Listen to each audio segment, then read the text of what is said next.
আসসালামু আলাইকুম। লোকালয় বার্তা থেকে সংবাদ পাঠ করছে আমি ফারজানা নূপুর। সুবর্ণচর মোহাম্মদপুর ইউনিয়নে প্রাক বাজেট আলোচনা সভা অনুষ্ঠিত। নোয়াখালী থেকে আমাদের প্রতিনিধি আহসান হাবিবের পাঠানো তথ্য ভিডিও চিত্রে ডেস্ক রিপোর্ট। নোয়াখালী সুবর্ণচর উপজেলা ৮ নং মোহাম্মদপুর ইউনিয়নে ২৪-২৫ অর্থ সালের প্রাক বাজেট আলোচনা সভা অনুষ্ঠিত হয়েছে। ৩১ মে শনিবার সকাল ১১টায় মোহাম্মদপুর ইউনিয়ন সম্মেলন কক্ষে অনুষ্ঠিত সভায় সভাপতিত্ব করেন বিশিষ্ট সমাজসেবক শাহাবুদ্দিন মেম্বার। বাজেট উপস্থাপনা করেন ইউপি প্রশাসনিক কর্মকর্তা গোলাম কিবরিয়া সোহেল। উক্ত ইউনিয়নে আগামী অর্থ বছরের জন্য বিভিন্ন খাতে সম্ভাব্য বাজেট ৫,৯৬,৯৬,২০০ টাকা। সবাই সকলের দুর্যোগের বরাদ্দ বৃদ্ধি করে সমীহ মাত্রা এনে প্রকল্প বাস্তবায়ন করার জন্য অনুরোধ জানান।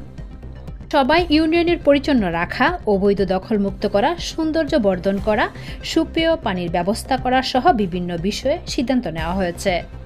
ধন্যবাদ লোকালয় বার্তার সঙ্গে থাকার জন্য।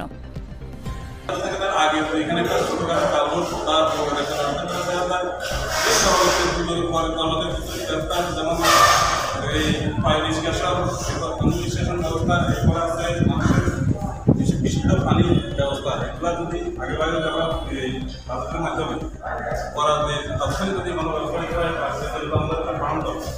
সেই ফান্ডটা যদি পরিচালনার জন্য একটা ফান্ড করে রাখলে যে দুর্যোগ পরবর্তী যাতে আমরা কাজগুলো করতে পারি। হ্যাঁ, সিচুয়েশনটা যেটা আমাদের সদিচ্ছা করছিলেন যে মানুষের সৃষ্টি কিন্তু যেমন অনেক বাজারে আগুন দেওয়া লাগে, তন্ত্র নাই, কোনো তন্ত্র নাই। এরপর বিভিন্ন এলাকার মানুষের বাড়িতে আগুন লাগে। আমাদের কাছাকাছি কোনো অগ্নি বা কোনো তন্ত্র থাকে আমাদের মনে কয়েকটা বড় বাজার আছে, যেমন আসামিয়ানা, চৌরাস্তা বাজার, মুসলিনা, তারপর দক্ষিণে আছে ব্যাপার নাম লাগে। আমাদের ছোটো বড় বড় কয়েকটা বাজার অগ্নি তন্ত্র আগে আগে এই বাজার থেকে তন্ত্রপাতি কিনে রাখা হবে। এটা হয় মানুষের থাকবে এই যন্ত্রগুলো আমাদের দেশের মাধ্যমে ভারতের মাধ্যমে রাখা হয়, তাহলে যে কোনো